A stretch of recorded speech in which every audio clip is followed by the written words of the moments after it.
Ladies and gentlemen, esteemed colleagues and distinguished guests, thank you for gathering here at the Building Digital Trust Conference. Today, I want to address the pressing challenges we face at the intersection of civil and criminal law enforcement, especially as we navigate a future where private corporations increasingly seek to take over historical policing functions. As we enter an era characterized by digital economies and data-driven decision-making, the importance of trust cannot be overstated. Trust is the foundation upon which our interactions, both personal and commercial, are built. Yet, as we have seen, this trust is vulnerable to manipulation and exploitation.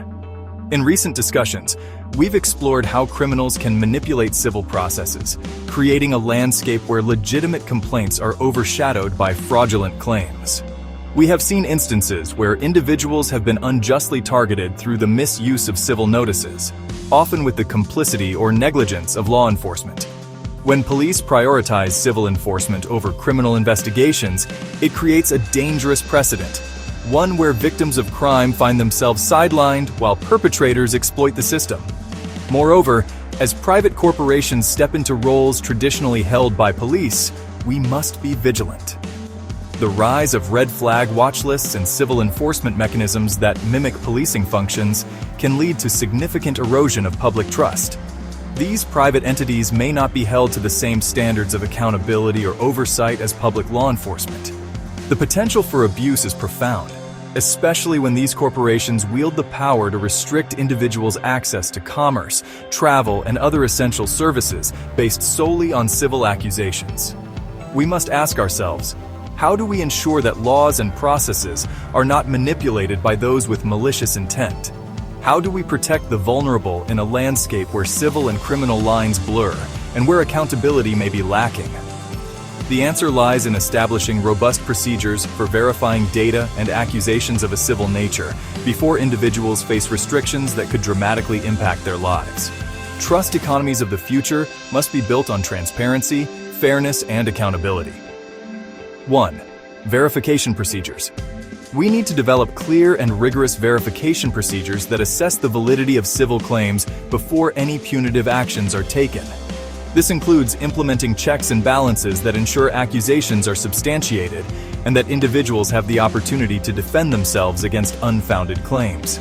1. Data integrity and privacy.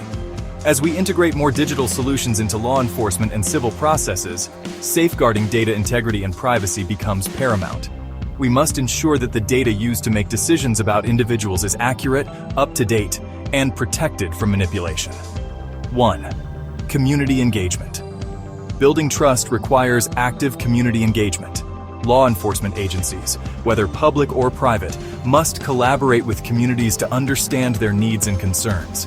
This partnership can foster greater trust and ensure that the systems in place are responsive to the people they serve. 1. Accountability and oversight.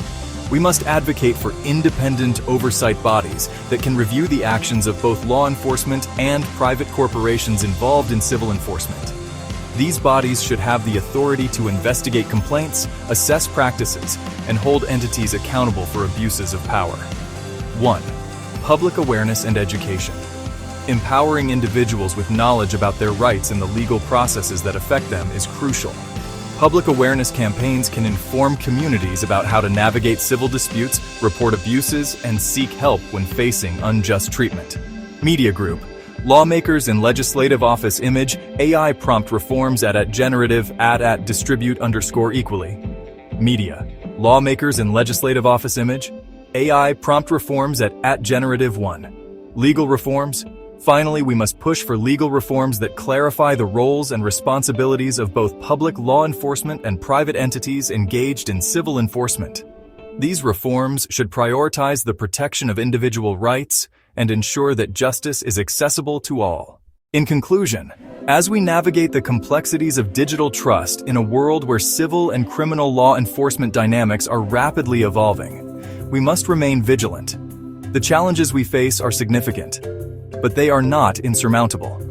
By prioritizing verification, accountability, community engagement, and education, we can build a future where trust is not only restored, but flourishes.